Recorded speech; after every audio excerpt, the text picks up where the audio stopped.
Hello guys, welcome back to another episode of coastal diaries. അപ്പൊ ഇന്നത്തെ നമ്മുടെ video എന്ന് പറയുന്നത് ആടുജീവിതം എന്ന് പറയുന്ന പുസ്തകത്തെ കുറിച്ചുള്ളതാണ്.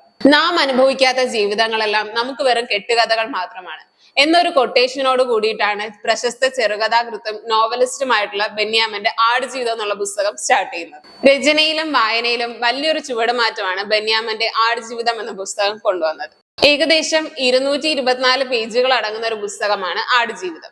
ഈ പുസ്തകം വായിച്ചു തുടങ്ങുന്ന ഓരോ വായനക്കാരനും വളരെയധികം ഫീൽ ചെയ്ത് ആ പുസ്തകത്തിന്റെ ആഴത്തിലേക്ക് ഇറങ്ങി ചെന്ന് വായിക്കാൻ പറ്റുന്ന രീതിയിലാണ് ബെന്യാമിൻ ഈ പുസ്തകത്തെ കൊണ്ടുപോയിരിക്കുന്നത്. ഏകദേശം 2 ലക്ഷത്തിലധികം കോപ്പികൾ വിറ്റഴിഞ്ഞ ഒരു പുസ്തകം കൂടിയാണ് ആടുജീവിതം. ഒരു മനുഷ്യനും സ്വപ്നം പോലും കാണാൻ ആഗ്രഹിക്കാത്ത ജീവിതം നയിച്ച നജീബ് എന്ന സാധുവായ മനുഷ്യന്റെ പച്ചയായ ജീവിതമാണ് ബെന്യാമിൻ ഈ കൃതിയിലൂടെ പുറം ലോകത്തെ അറിയിച്ചതും ഇന്ന് റെക്കോർഡുകൾ വാരിക്കൂട്ടുന്ന ഒരു സിനിമയായി അത് പുറത്തിറങ്ങിയതും. നജീബിനും ഹക്കിമിനും മരുഭൂമിയിൽ ദാഹിച്ചു മരിച്ച എല്ലാ ആത്മാക്കൾക്കും വേണ്ടിയാണ് ഈ പുസ്തകം സമർപ്പിച്ചിരിക്കുന്നത്. അറേബ്യൻ നാടുകളിലേക്ക് കുടിയേറിപ്പോയ ലക്ഷക്കണക്കിന് മനുഷ്യരുടെ ജീവിതത്തിൽ നിന്ന് ചീന്തിയെടുത്ത കണ്ണുനീർ പുരണ്ട ഏടാണ് ഈ കൃതിയെന്ന് ഈ പുസ്തകത്തിന്റെ മുഖക്കുറിയിൽ പറയുന്നുണ്ട്. ബത്തയിലെ ചെറിയ പോലീസ് സ്റ്റേഷന് മുന്നിൽ നിൽക്കുന്ന നജീബും ഹമീദും അവിടെ പാറാവുകൂട്ടിലുള്ള പോലീസുകാരുടെ ശ്രദ്ധ പിടിച്ചു പറ്റാൻ ആകാംക്ഷയോടെ അവരെ നോക്കി നിൽക്കുന്നതും കാണിച്ചുകൊണ്ടാണ് പുസ്തകം സ്റ്റാർട്ട് ചെയ്യുന്നത്. ഏകദേശം 43 ചാപ്റ്ററുകളായിട്ടാണ് ഈ പുസ്തകത്തിൽ നജീബിന്റെ ജീവിതം എഴുതിയിട്ടുള്ളത്. നാട്ടിൽ നിന്ന് തന്റെ ഗർഭിണിയായ ഭാര്യയും വരാനിരിക്കുന്ന കുഞ്ഞിനെയും ഉമ്മയെയും ഒരല്ലലും കൂടാതെ നോക്കണം എന്ന ആഗ്രഹത്തോടെ കടം വാങ്ങിച്ച പൈസയുമായി വിമാനം കയറിയ ഒരു വ്യക്തി. അദ്ദേഹം ഒരു പാവപ്പെട്ടവനും അധികം പഠിപ്പുമില്ലാത്തൊരു വ്യക്തിയുമായിരുന്നു. അറബി നാട്ടിൽ തന്റെ അർബാബിന്റെ കയ്യിൽ നിന്നും ഏറ്റുവാങ്ങേണ്ടി വന്ന പീഡനം, ആരും ഒന്ന് ചിന്തിക്കാൻ പോലും ആഗ്രഹിക്കാത്ത ക്രൂരമായ യാതനകളിലൂടെ കഴിഞ്ഞുപോയ കാലം, എല്ലാ പ്രതീക്ഷകളും നഷ്ടപ്പെട്ടു പോയിട്ടും തുടർന്നുള്ള സാഹസികതകളിലൂടെ ആ മരുഭൂമിയിൽ നിന്ന് രക്ഷപ്പെട്ടു പോയ നജീബിന്റെ ജീവിതമാണ് ആടുജീവിതം എന്ന പുസ്തകം. ഓരോ വായനക്കാരന്റെയും കണ്ണു നിറയ്ക്കുന്ന ജീവിതമാണ് ഈ പുസ്തകം. ഒരാട്ടിടയനായി തീരുക എന്നതായിരുന്നു തന്റെ ചെറുപ്പത്തിലെ ആഗ്രഹമെന്ന് നോവലിൽ ഒരിടത്ത് നജീബ് പറയുന്നുണ്ട്. നാടുകളിൽ നിന്ന് നാടുകൾ വിട്ടലയുക, കുന്നിൻ ചെരുവുകളും പുൽമേടുകളും ആടുകളുമായി വെറുതെ നടക്കുക, ഓരോ ദിവസവും ഓരോ ഇടത്തും കൂടാരം അടിക്കുക, മഞ്ഞു പെയ്യുന്ന രാത്രികളിൽ തീകൂട്ടി ആടുകൾക്ക് കാവലിരിക്കുക. സത്യത്തിൽ ഇത് നജീബിന്റെ അല്ല, ബെന്യാമിന്റെ ചെറുതിലേ ഉള്ള ഒരു സ്വപ്നമായിരുന്നു. യഥാർത്ഥത്തിൽ നജീബ് മരുഭൂമിയിൽ ആത്മഹത്യക്ക് ശ്രമിച്ചവനാണ്. ഇഴഞ്ഞു വരുന്ന ഒരു പാമ്പെങ്കിലും തന്നെ കടിച്ചിരുന്നെങ്കിൽ എന്ന് ആഗ്രഹിച്ചവനാണ്. പക്ഷെ നോവലിലെ നജീബ് ഒരിക്കലും ആത്മഹത്യക്ക് വേണ്ടി ആഗ്രഹിക്കുന്നവനല്ല. ജീവിതത്തിന്റെ ഇത്തിരി വെളിച്ചത്തിന് മുന്നിൽ ആഗ്രഹത്തോടെ കാത്തു നിൽക്കുന്നവനാണ്. മരിച്ചു വീഴുന്ന അവസാന നിമിഷം വരേക്കും മരുഭൂമിയോട് പോരാടാൻ തീരുമാനിച്ചവനാണ്. മറ്റാരോ അനുഭവിക്കേണ്ട കഷ്ടപ്പാടും യാതനകളുമാണ് നജീബ് ആ മരുഭൂമിയിൽ അനുഭവിച്ചത്. കാരണം എന്ന് പറഞ്ഞു കഴിഞ്ഞാൽ ഇദ്ദേഹത്തിന് വിദ്യാഭ്യാസം കുറവായിരുന്നു നമ്മൾ മുന്നേ പറഞ്ഞിട്ടുണ്ടായിരുന്നു. ഇദ്ദേഹത്തിന്റെ കൂടെ നാട്ടിൽ നിന്ന് കൂടിയവനാണ് ഹക്കീം. ഹക്കീമും ഇദ്ദേഹവും ഗൾഫ് രാജ്യത്തിൽ വന്ന് വിമാനം ഇറങ്ങുമ്പോഴത്തേക്കും ഇവരുടെ സ്പോൺസറിനെ തിരക്കുന്നുണ്ട്. പക്ഷെ ഇവരുടെ സ്പോൺസറിനെ കാണാനില്ല. ഇതിന്റെ കാരണം എന്ന് പറയുന്നത് ഇവരുടെ വിമാനം 1 മണിക്കൂർ ഡിലേ ആയിരുന്നു.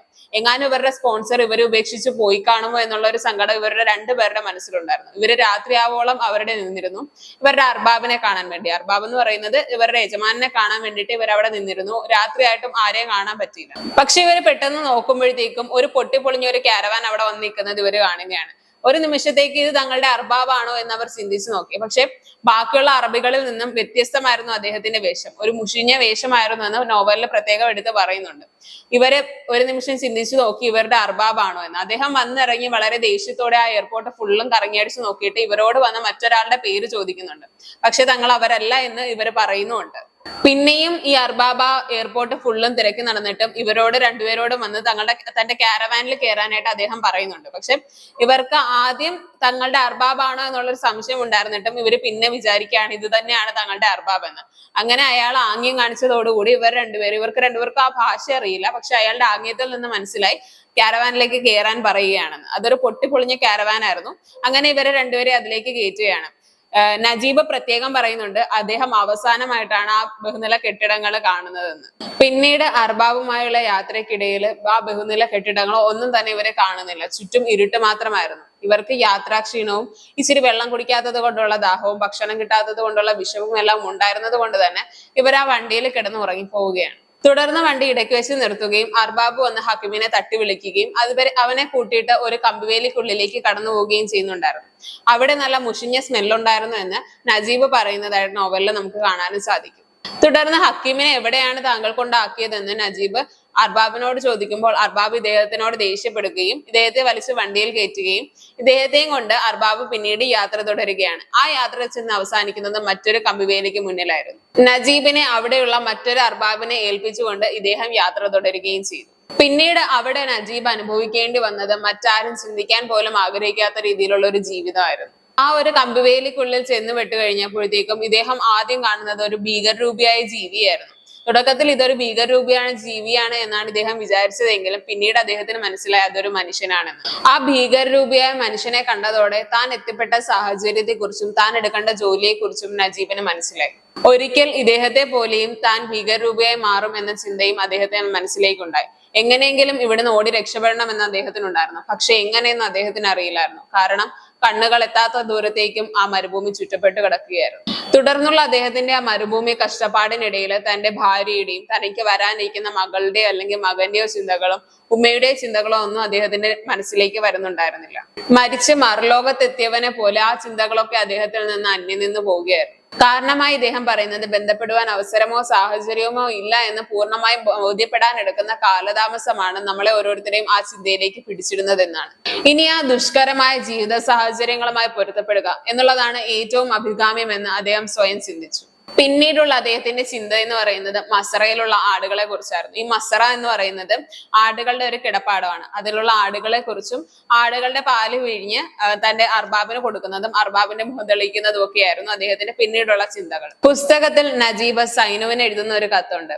താൻ അനുഭവിക്കുന്ന പീഡനങ്ങൾ എല്ലാം വിപരീതമായിട്ട് അതൊരു റോയൽ ലൈഫായിട്ട് മാറ്റി എഴുതുന്ന ഒരു കത്ത്. ആ ഒരു കത്ത് വായിക്കുമ്പോൾ ഈ പുസ്തകം വായിച്ച ഓരോ മനുഷ്യന്റെയും മനസ്സിലൊരു വിങ്ങലുണ്ടാകും. നജീബിന്റെ ജീവിതാവസ്ഥയെ ആലോചിച്ചുള്ള വിങ്ങൽ. ആ കത്ത് ഇങ്ങനെയാണ്: എന്റെ ഇത്രയും പ്രിയപ്പെട്ട സൈനു, ഞാൻ ഇവിടെ സുഖമായി എത്തിച്ചേർന്നിരുന്നു. എന്നാൽ ജോലി തിരക്ക് കാരണം എനിക്ക് ഒരു കത്തെഴുതാൻ പോലും പറ്റിയില്ല. നീ അവിടെ സങ്കടപ്പെട്ടിരിക്കുകയാണ് എന്ന് എനിക്കറിയാം. വിഷമിക്കണ്ട, നിന്റെ ഇക്ക ഇവിടെ സുഖമായിരിക്കുന്നു. പാലും കമ്പിളിയും ഉണ്ടാക്കുന്ന ഒരു വലിയ കമ്പനിയിലാണ് എനിക്ക് ജോലി. നല്ല ജോലിയാണ്. നമ്മളൊന്നും ചെയ്യണ്ട, എല്ലാം മിഷ്യൻ ചെയ്തുകൊള്ളും. എനിക്കാണ് കമ്പനിയുടെ മേൽനോട്ടം. എന്റെ അർബാബന് എന്നെ വലിയ ഇഷ്ടമായി. എന്റെ ജോലി ഇഷ്ടമായി. എനിക്ക് ഇടയ്ക്കിടെ നല്ല സമ്മാനങ്ങൾ തരാറുണ്ട്.